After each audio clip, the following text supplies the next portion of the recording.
So yan, good morning mga kapatid, good morning mga kadinjan. No? May bagong buhay, bagong araw na naman tayo ngayon. Siyempre, ano na, magbabike tayo dahil walang pasok, magbabike tayo ngayon. Ayan, mag-racer lang tayo. Siyempre, nakasipatos tayo. Ayan, at naka-helmet. May salamin may mas na rin, siyempre. At ngayon, maggagala tayo, mag-i-install tayo gamit ang bike para makapag-relax. Let's go!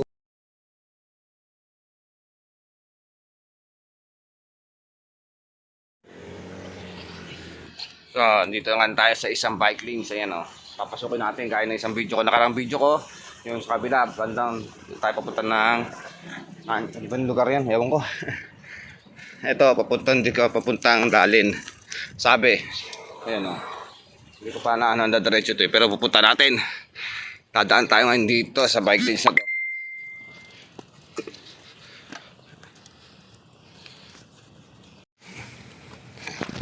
Ayan, dito tayo dadaan ngayon sa bike lanes na to. Ano. At may gilid nun, sabi ko nga sa inyo, irigasyon. Gaya nung dinaanan ko dun sa kabila, mahaba rin, papuntang Taybaw, lampas pa ng Taybaw eh. Parang napunta ako na Singing, boundary na Singing eh. So, dito, ang kagandahan dito sa Taiwan, ayan ah, puro park, halos makikita mo maraming park. Ang park yan oh. Tapos ito irigasyon, ganda ng patubig nila no, linis oh, dami mo buhay isda dyan. Diyan kami dati nangingisda, ngayon malamig, hindi ka tayo makapangisda, pero mangingisda pa rin tayo. At may sarili silang pispan sa kapilaw, pispan yan, ewan ko anong alaga. Kung hindi man pispan, ewan ko kasi parang hindi nag-harvest eh, matagal na yan dyan eh, wala akong nakikita ng harvest. Malalaki siguro talag dyan.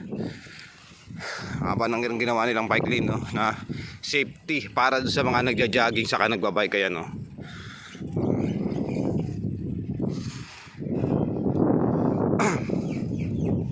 Gamit nga natin ngayon ay racer. Mag-racer tayo ngayon. Sa mountain bike natin, pahinga muna. Ito muna racer. Hindi muna tayo mag-mountain bike. Saka maganda naman yung daan nyo. Pepper racer, manipis lang gulong, di ba? Late. Saka kailangan natin magpainit. Gawa ng malamig ng panahon ngayon dito sa Taiwan. Okay, shout out sa mga Taiwan, nandito sa Taiwan ngayon na nalalamig. Malamig na panahon sa inyong lahat. At saka pala doon sa ano, Pilipinas, shout out sa iyo sa mga taga Marikina at mga barangay Parang. Saka doon sa taga Batangas, sa Ayat Talisay, Batangas yan. Shout out sa inyo mga pisang ko dyan sa Laguna, Batangas yan.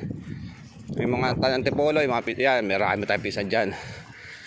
Antipolo, Pasig yan, meron din tayo dyan. Shout out sa inyo. At advance pala, Merry Christmas and Happy New Year sa inyong lahat.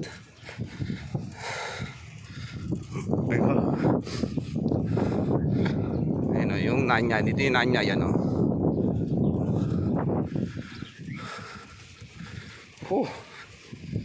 At nandito tayo. Kailangan natin mag-relax kahit sa dam, dahil sa isang linggo natin pagkatrabaho. Siyempre kailangan natin din magpahinga. Kaya lang siyempre pahinga natin bike, kasi dun tayo nare-relax. Diba? Yan o, yan o. Yan na pala yung taga rito dahil sa ano.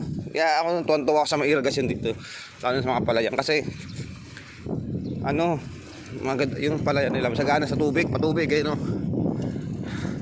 Ngayon ewan ko ano itatanim ngayon, tapos na yung palay oh.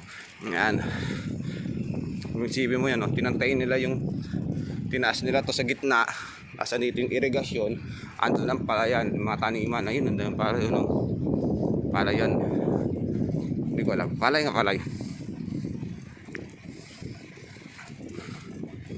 Ay siguro magkasaka isang tao lang, tapos na gamit na yung gamit na nila yung yun.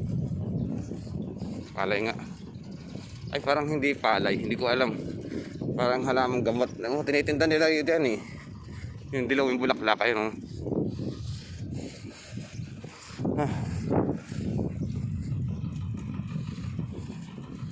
May ginagawa yata rin sa tulay ah. Ngayon lang uli ako nakadaan dito kasi nasarado to gawa ng ginagawa yung tulay nga.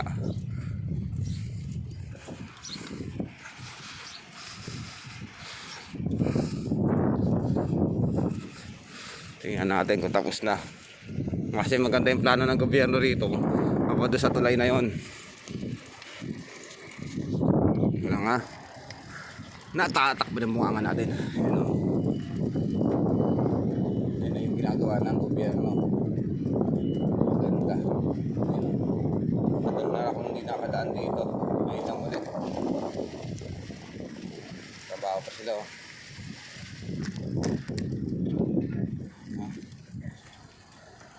Ang ganda.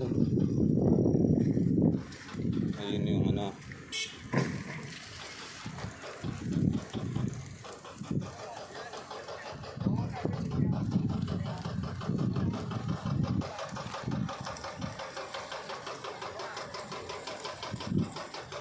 Ayun o. Diba? Ganda no. Hindi ko alam kung may daan. Pero sa wala naman nakalagay na sarado.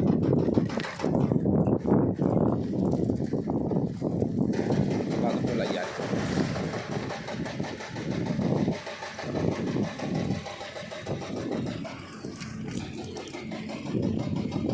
Ginagawa nila. Baka gagawa ng bagong tulay ba? Maganda nga o. Gagawa ng bagong tulay yun o.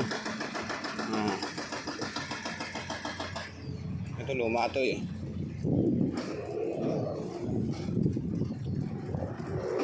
At yun nga. Yung delegasyon. Taiba o singgang. Ito singgang na ito. Ibig sabihin. Powder na singgang.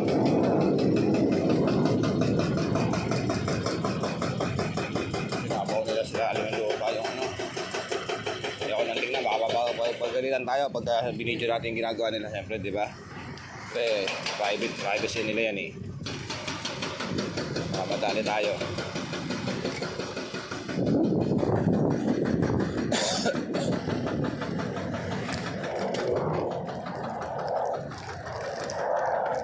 Ay ko, malubak ito na. Aray. Kataon ng bago. Oo, ay dito pa to. Taas ang tubig. At dito tayo sa kabila. Papuntang Nanya. Ayan yung Nanya oh. Malinaw ng tubig oh. Malinaw. Malinaw yun. Update ko kaya pag gandun ako sa mga kagalaan natin. Let's go. At nadaanan ko lang. Ay naku lang yung kalapate. Sayang minibidyo ko kasi may inom siya dito. Galing siya dun sa taas. At yung mga lingan to eh. Sinasabing ligaw. Galang kalapate. Ayan o. Ayan ganda ng kalapate.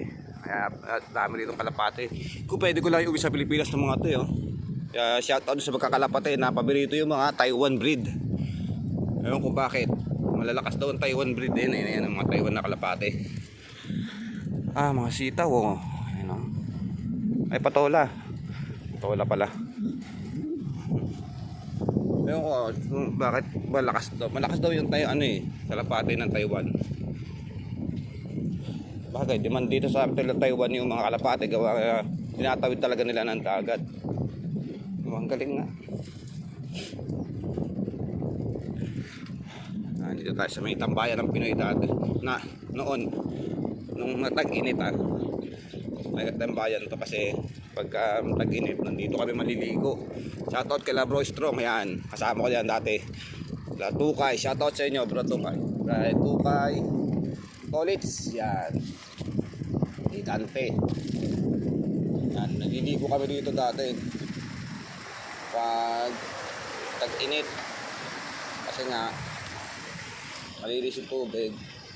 Ewan ko lang ngayon kung pwede pang maligo kasi may harang. May harang naman kaya lang hindi naman kami pinagkababalan dati kasi nag-register nga kami dito eh. Hindi pa ganito to nun. Yung kabila lang maayos konti kasi park yan eh. Yan park yan. Pechay. Pechay pala yun. Ayan o. Yung kaninang madilaw na bulaklak doon nakita natin. Pechay. Ayan o. Pechay yan o. Kung magtag-pechay na naman. Dito yata. Doon sa kabila kasi hindi ako nakakita ng tanim na pechay. gumagana sa patayubig. Kasi kaya tinan mo. Katapos ng palay, ano, pechay naman, oh. Hindi tayo makababa para ma-videohan yung pechay na yan, oh. Ayan, oh, bulaklak yan, yung mga bulaklak yung pechay na yan. Ayan mo, isa lang yung nagatanim mo. Nag-aalaga. Ayan, tinan mo. Ganda ng pechay, oh. Kaya lang hindi nga lang pantay-pantay. Parang hinagis lang niya. Hindi tulad doon sa kabila na pantay-pantay talaga. Oh, may parte na hindi na nababa na mumulaksak. Yeah, pero okay, ang ganda, oh. Gandang tingnan.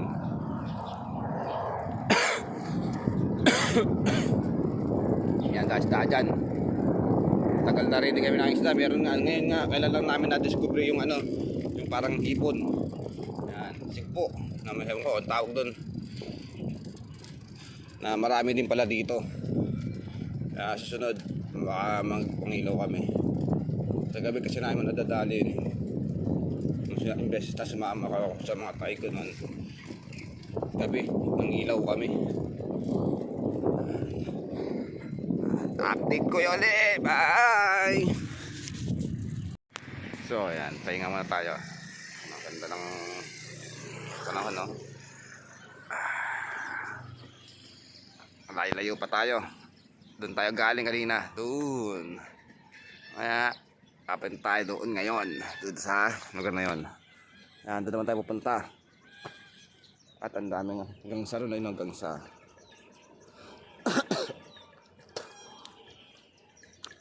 sarap mag-relax, no?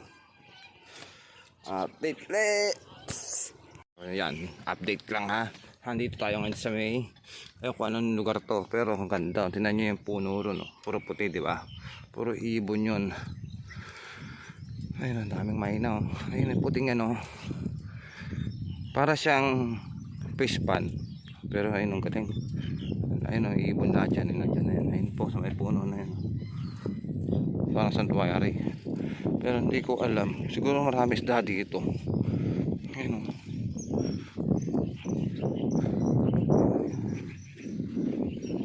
Pa rin naman tayo sa bike lanes, eh. Kaya lang napandaanan ko nga itong lugar na ito na magubat at may tubig sa gitna, eh. At ang daming ibon na ewan ko ng tawag dito. At merong parang pagka hanap tayo. Ano meron dito? Check tayo. Check tayo dito. Ingat pa sa ahas. Ayun, ang dami. At hindi lang mga isda nga. Kasi may galing doon sa tubig na lumangoy. At maraming duck. Ayun, yung mga ano, ligaw na duck. Ano meron dito?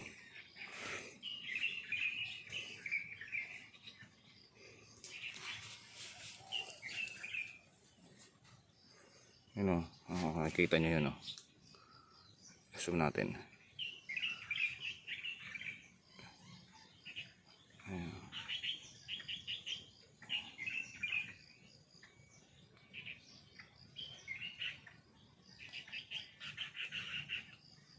So yan, dito tayo ngayon sa isang, ewan ko anong tawag dito na ano, daming ibon, tapos dahil rin papagong, para siyang ano, fish pan na paikot.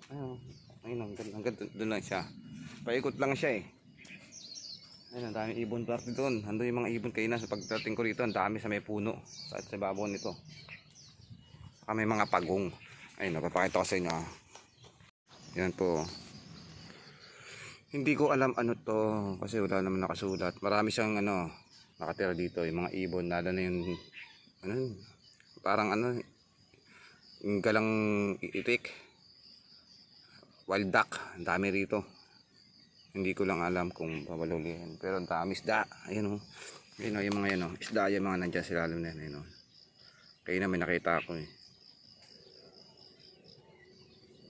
At nakakita na naman ako ng mga langaw. Ayan, langaw yan nasa unahan ko. Nangiliparan. At meron na nainig yan. Hindi ko alam anong lugar tawag dito sa kung pwede bang pangisdaan. Ayun, oh. Yun yung mga kalaskurado yan, mga dalag. Mga nagagayanan na yan, oh. Sa baba na yan. Hindi natin alam kung ano to.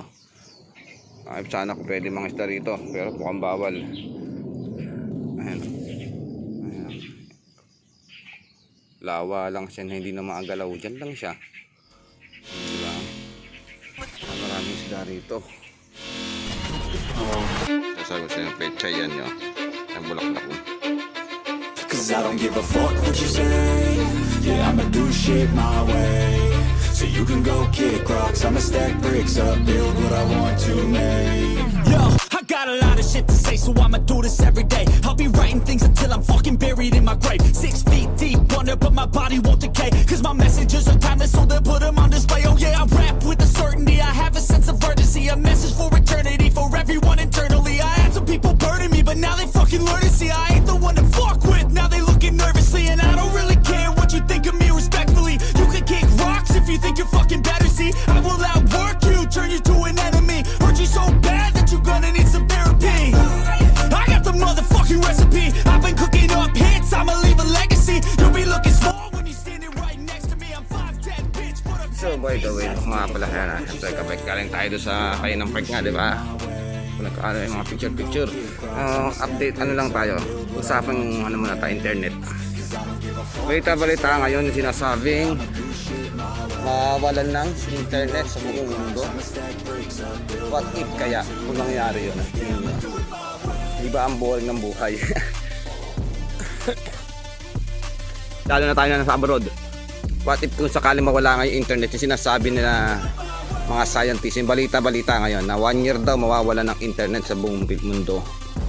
Hindi pa sigurado kung 1 year Eh yung usapan ngayon, ano tingin niyo mangyayari? Tulad tayo mga nasa abroad, siyempre doon lang natin nakakausap ang ating pamilya by internet. Kailangan mo tawagan sila, di ba? Video call. Paano kung wala? Pwede kaya yung telepono lang, gagana kaya yung telepono na lang, o kasama din sa mawawala yun. Paano ngayon yun? Paano tayo magkapadala ng pera? Tingin nyo, what if ganun nga mangyari? Ano kaya mangyayari sa atin? Parang ang hirap, no? Siyempre, hindi ka mapagpadala ng pera kasi walang internet. Paano mo pa ipapadala? Pangalawa, yung sinasabing yung tatawag ka sa telepono para gusto mong kausapin sila, makita mga transaksyon, mga business, paano yung mga yan? Kaya napaka nahihiwagaan din ako, kahit ako napapaisip kung sakali nga ganun mangyari. Puro trabaho na lang. Teka muna, paano nga tayo tatawag sa pamilya natin? Yun ang gusto ko malaman. Pero bago sakaling mangyari yun, ako siguro ang isang plano ko may padala na, yung magpadala na padala. Kasi kung sakaling mangyari hindi na makontak dahil wala nga internet, kailangan may pera sila sa Pinas, di ba? Yun ang mindset ko lang sa akin lang wala sa iba. Kasi nga hindi mo sila makokontak, hintay mo pa. Kakaawa, parang napakahirap. Sana hindi matuloy yung sinasabi na yon. Kasi ang hirap. Mahirap yon. At kawawa ang mga nasa Pinas saka nandito sa abroad. Yung mga nasa abroad, lalo na yung mga nasa barko, yan tulad yan. Paano sila alis doon sa barko para magpadala? Intel. Dadaon muna sila. O yung mga eroplano, paano yan? Siyempre, kailangan pa rin ng internet para ma-detect kung nasaan sila, di ba? Kasi high-tech na ngayon Kaya parang ang hirap.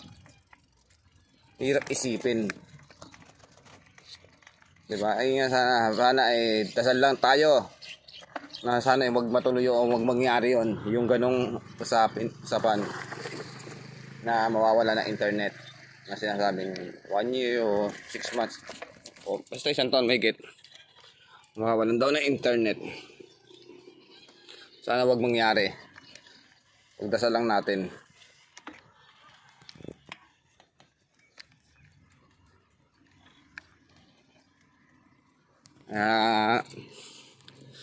Ang hirap talaga. Iniisip ko yung kagabi pa Kagabi ko pa iniisip yun. Sa akin, bagay, matagal ko na naririnig pero hindi, binabaliwala ko lang. Kaya lang naulit na naman, narinig ko na naman siya. Kaya sa akin napapaisip din ako. Kaya sabi ko nga, pray lang tayo lahat. Sama-sama tayo para wag na matuloy yung sinasabi na mawala ng internet. Kasi ilan talaga pinamalaga dito sa ngayon. Sa ngayon, yun ang mahalaga kasi pang komunikasyon. Yung mga panonood, ano na yan, given na lang yan eh. Marami namang iba tayo pwede gawin libangan, yung mga laro, pwede naman wala rin yan. Basketball. Kaya ang pinamahalaga sa atin mga nasa abroad, yung ball contact sa Pilipinas. Yun ang pinamahalaga lang sa atin. Kasi ito, kung mo walang internet, okay, sa akin, pwede naman ako magbike. Kasi kahit hindi ako kahit walang internet, di ba? Pwede magbike, basketball. Kaya lang siyempre yung mga contact nga lang tulad ng mga gusto mong tawagan sila, hindi mo mako-contact. Ay. Pray lang tayo, pray lang. At papunta tayo ng palengke ngayon. Dahil mga malengke tayo. Nakagala na rin tayo. Bago tayo mo, dadaan tayo ng palengke.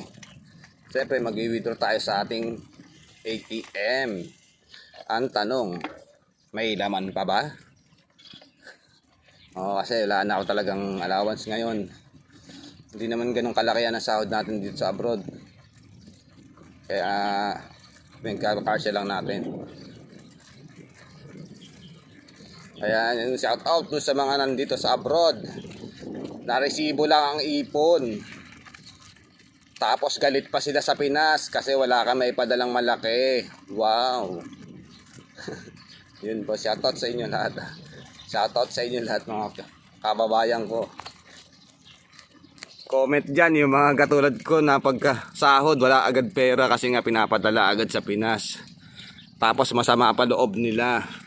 Nakikiusap ka kasi wala kang allowance ngayon, wala kang pera, wala sahod gaano. Magagalit pa sila. Saan ang hustisya na yon? Hindi nila alam yung buhay natin dito na isang kahig din, isang tukarin. Sabi nga, no work, no pay. Yun ang hindi nila alam. Tapos, mag-isa ka lang. Ay. Ganun, ayun ang buhay natin. Ako, saludo ako doon sa mga Pilipinong kagaya natin na nagtitiis para sa pamilya. Sa doon sa anak ko na ano niya ako na-awardan sila eh. Hindi ko alam kung anong tawag doon, but nahingihinayang daw siya, hindi wala daw siya honor, pero lumabas yung result, meron siya. Isa siya doon sa 10. Okay. Congratulations nak sa mga classmate mo, mga kaibigan, mga schoolmate mo. Congratulations. Proud si Papa sa'yo nak, proud na proud. Ako na yung pinamasayang papa. Okay, nak.